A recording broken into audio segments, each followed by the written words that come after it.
presta a venir y explicarnos el trabajo que está haciendo y, por supuesto, agradecer el trabajo que está haciendo el equipo de investigación en Biodonostia, que cada año va teniendo mejores y mayores resultados y que va en pro de todo el colectivo de personas afectadas de retinosis pigmentaria.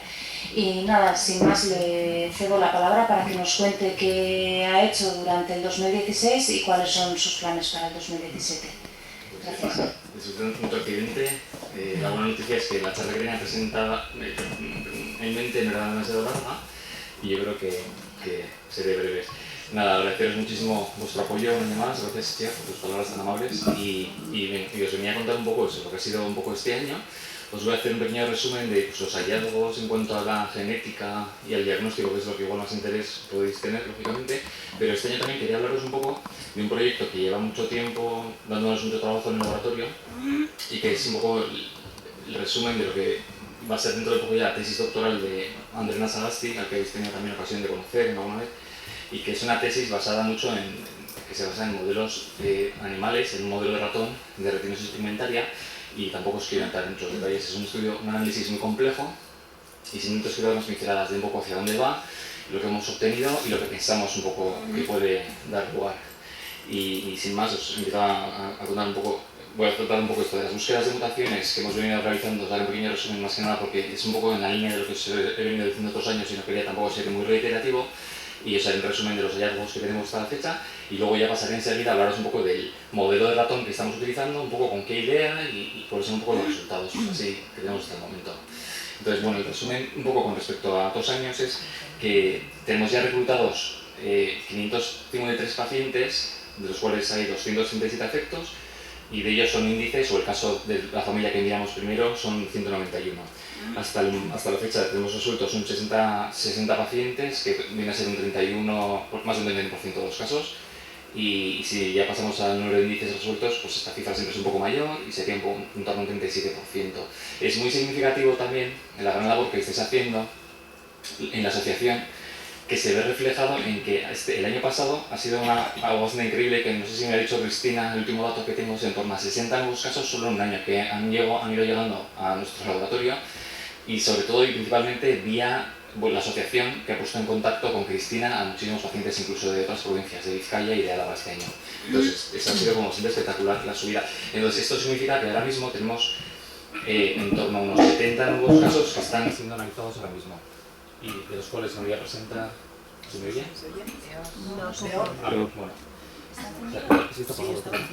A ver, ¿se me oye? Sí. Vale, se oye un poco mal en el otro igual, ¿no? En otros sí, se acopla. Vale. Sí, ¿se me había oído más o menos lo que he ido diciendo? Sí. Pues vale, el caso es que eso, tenemos ahora mismo, y os diré un poquito también, en marcha unos 70 nuevos casos que no están aquí en casos ni resueltos porque simplemente no se han analizado, pero están unos de ellos en vías de ser analizados, os diría que la semana que viene, empezar con ellos, y otros tantos en los 3 siguientes meses, vía una colaboración que estamos haciendo con Oxford, que esto nos voy a contar un poco ahora. Simplemente el resumen de lo que suelo contar siempre, que lo sabéis mejor que yo, que se trata de una enfermedad genética, la retinosis, que nos centramos no solo en retinosis pigmentaria, sino en todo el conjunto de distrofías hereditarias de la retina, que están hoy en día implicados más de 300 genes y con más de 100 mutaciones, ¿no? Además también se dan la complicación extra de que no solo se trata de mutaciones puntuales, sino en muchos casos se está viendo más que hay pequeños reordenamientos del DNA que están implicados en esta patología y que eso requiere del uso de otras herramientas, no solo de secuenciar, ¿no? También estamos contemplando un poco el grupo, que es lo más importante, como siempre aquí en los mandos de Olach Barandica, que es la técnico, junto con Maitane, que está ahí en el centro de la imagen, que está haciendo mucho esta parte de diagnóstico, y a la izquierda estaría Ander, que lleva haciendo mucho un estudio muy interesante que está dando muy buenos resultados en modelos de ratón, como os he comentado, ¿no? Hemos tenido también a Ana Emir en unos meses, que no ha logrado una beca que pedimos con ella, pero bueno, seguimos intentándolo, estamos participando, y como no, Adolfo, Cristina y en el biobanco también, con el gran apoyo también de Maribel. Este año, como os comentaba, hemos estado haciendo un análisis un poco de qué ocurre con unas pequeñas moléculas que regulan la expresión de los genes, ¿no? Estas pequeñas moléculas que alguna vez también yo creo que os habré hablado un poco por encima son los microRNAs, ¿no? Los microRNAs básicamente son unas secuencias muy cortas de RNA que se pegan a la molécula de RNA mensajero y de esta manera regulan un poco la expresión de los genes, ¿no? Básicamente lo que hace es que el DNA, que está ahí puesto con una doble hebra azul, que sería un poco como la información que tenemos,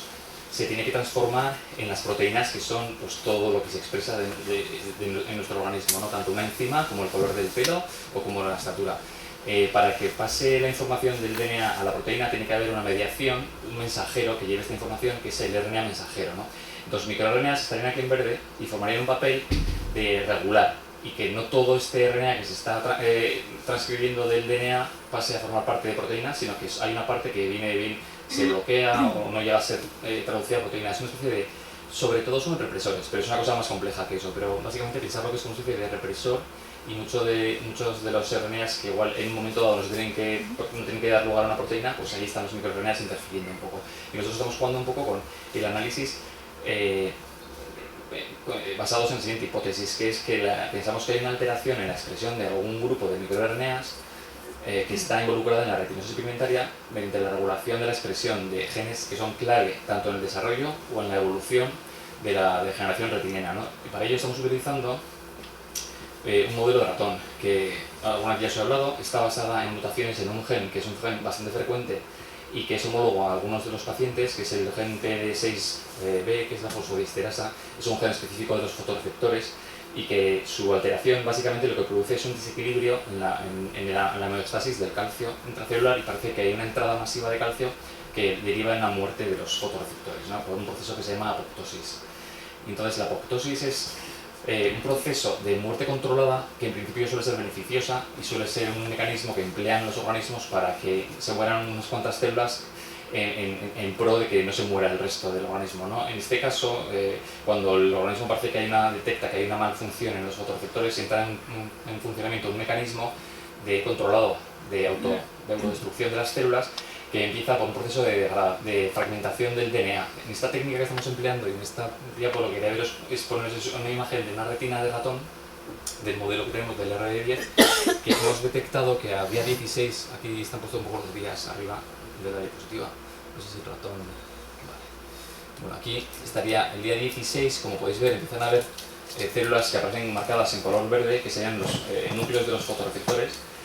que es el momento en el que empieza a haber la muerte que os he comentado de los fotorreceptores, que se manifiesta como una fragmentación del DNA que se ve marcada con un fluoróforo verde fluorescente. Entonces, a partir del día 16 empieza a haber una muerte que empieza en la zona más central de los ratones y se va desplazando hacia la periferia, ¿no? Esto sí que sería un poco distinto que en humanos, pero bueno, siempre hay diferencias anatómicas que tampoco quiero entrar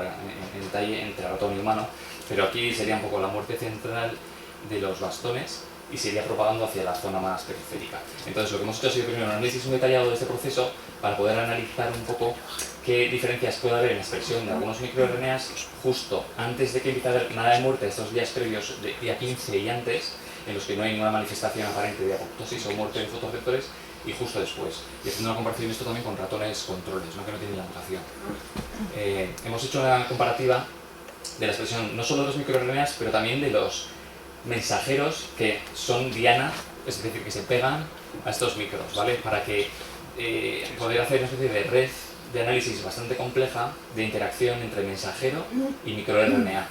que no quiero entrar en muchos detalles. Esto es una pequeña gráfica de lo que se obtienen. Estos cuadrados negros indicarían un poco los microRNAs que hemos detectado, un grupo de microRNAs que hemos detectado que están expresados de forma diferencial o alterados en el modelo de ratón, y estas flechas que unirían a puntos verdes serían sus dianas, sus genes dianas, ¿vale? Entonces es un análisis muy complejo que lleva muchísimos meses, diría que incluso más de un año en su conjunto, y que hemos participado también con gente del instituto que son muy expertos en microRNAs o en bioinformática y nos están ayudando. Por eso ha sido un análisis bastante complicado. Lo hemos finalizado, pero estamos ahora haciendo unos últimos experimentos complementarios, pero básicamente lo tenemos ya a punto de ser enviado. Ha sido muy interesante porque nos ha puesto de manifiesto, por un lado, microRNAs que hasta ahora nos habían asignado no solo a ninguna distrofia de la retina, sino a ningún tipo de enfermedad.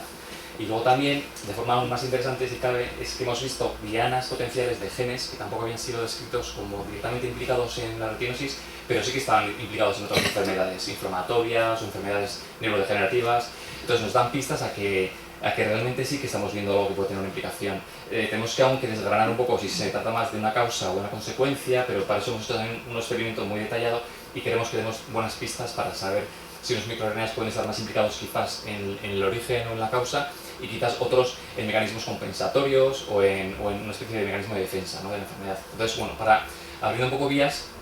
primero para entender un poco mejor los mecanismos de la enfermedad que se siguen sin entender del todo, lógicamente, y por otro lado para en un futuro quizás intentar desarrollar nuevas vías terapéuticas. También este proyecto de Ander nos está sirviendo como plataforma para poner a punto muchísimas técnicas muy complejas de transferencia génica en la retina de ratón. Entonces esto es un poco también la excusa para poner a punto un poco todo lo que queremos luego estudiar el día de mañana, pues en tanto algún gen nuevo que se descubra, a ver si realmente tiene un efecto funcional y poder hacerlo en ratones, ¿no? Estamos colaborando con el CIMA, que nos está ayudando a fabricar los vectores adecuados. Estamos colaborando también con Stanford, que me han pasado algunos vectores que son necesarios para este proceso. Y más o menos eso es un poco lo que os quería decir aquí. Como resumen un poco de este estudio, para no aburriros demasiado, pues os diría que hemos identificado 19 microRNAs que están diferencialmente expresados y 39 mensajeros o genes diana que están inversamente expresados. Esto quiere decir que si os había dicho antes que los microRNAs básicamente lo que hacen es apagar un poco la expresión de los mensajeros, para saber que vamos por el buen camino, el análisis lo que hemos hecho ha sido, bueno, vamos a ver qué microRNAs están alterados, es decir, sobre todo los que se expresan, por ejemplo, muy elevadamente, más de lo normal comparado con controles, y a la vez ver qué mensajeros están su expresión bajada, quiere decir, cuáles pueden ser realmente unos mensajeros que estén influenciados por estos microRNAs, ¿no? De esta manera hemos encontrado, como os decía, 19 microRNAs que están diferencialmente expresados y 39 mensajeros diana de estos micros que están inversamente expresados. Pensamos que esto, en conjunto, pueden estar jugando un importante papel en la degeneración de la retina, ¿no? Tanto los microRNAs como algunos mensajeros de esos que comentaba. Y entre los microRNAs identificados, 7 ya habían sido previamente relacionados a alguna enfermedad de la retina, pero hay 9 que no han sido relacionados con ninguna enfermedad hasta la fecha, lo cual pues, le da un aspecto bastante novedoso también a esta investigación.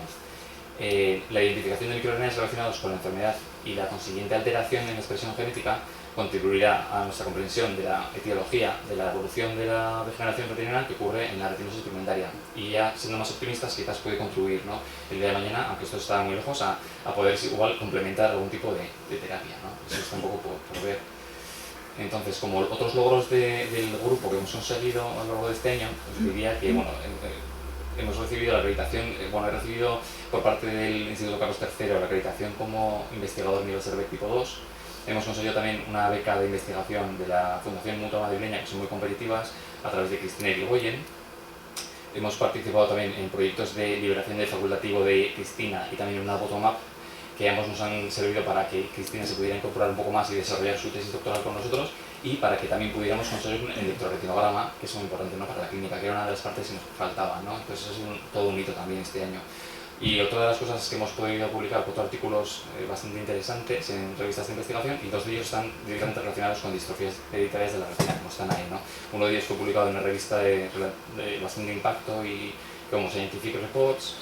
y en este hablaba un poco de lo que os comentaba el año pasado, de la gran prevalencia que hemos visto en vuestra población de genes, de mutaciones en genes que están relacionados con el proceso de splicing, que os dije un poco el año pasado y tampoco quiero entrar, pero que veáis que lo que os comentaba el año pasado se ha derivado en un paper muy interesante y que ha despertado interés. Otro de los papers ha sido un poco la puesta a punto que hicimos en sus inicios cuando no disponíamos de la plataforma de secuenciado masivo que tenemos ahora, y nos pudimos apañar con unos arrays que había y le sacamos también todo el jugo, y ha derivado también este paper, ¿no?, un poco de método muy coste efectivo para el descubrimiento de mutaciones. Y por otro lado, como os comentaba, Ander está desarrollando su tesis en modelos animales y ha tenido la suerte de poder estar haciendo ahora una estancia hizo una parte un par de meses el año pasado, y ahora mismo está haciendo un mes más en el laboratorio de Pedro de la Villa, del que todos también habéis tenido la suerte de poder escucharle aquí en ocasiones anteriores, que aparte de ser un electrofisiólogo increíble, es una persona magnífica y está siendo una colaboración también muy fructífera. Entonces Ander está intentando ahora pues hacer análisis un poco de ver si podemos modular alguno de estos microRNAs que os he comentado que se ven alterados en los ratones y ver si hay un posible efecto, ¿no?, mediante estudios de electroretinografía, es decir, estudios funcionales en ratones que los está haciendo en el laboratorio de Pedro de la Villa actualmente.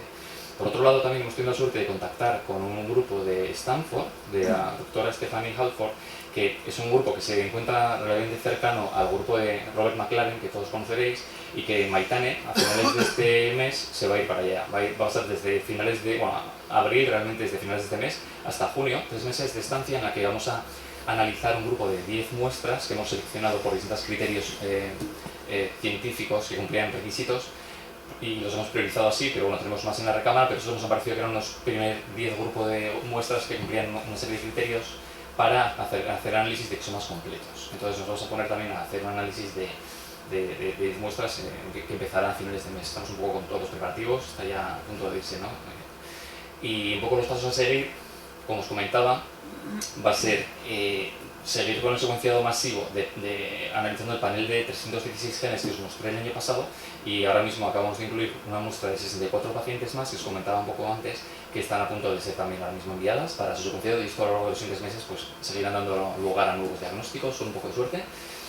Por otro lado, vamos a hacer el secuenciado del exoma completo a 10 pacientes, que estos son, para que os situéis un poco, estamos hablando de 23.000 genes lo que analizamos al hacer un exoma completo, con lo cual os podéis hacer un poco la idea del grado de dificultad y de requerimientos técnicos. Entonces, está muy bien que pueda Maitane participar un poco de todo el proceso, y espero que podamos ir aprendiendo cada vez más y poder incorporar todos estos conocimientos a nuestro laboratorio también. Por otro lado, también estamos haciendo análisis cada vez más de más genes que vemos que pueden estar implicados en que no solo esté afectada de forma puntual una mutación, sino que haya pequeños desarreglos, pequeñas copias o pequeñas deleciones en los genes, con un análisis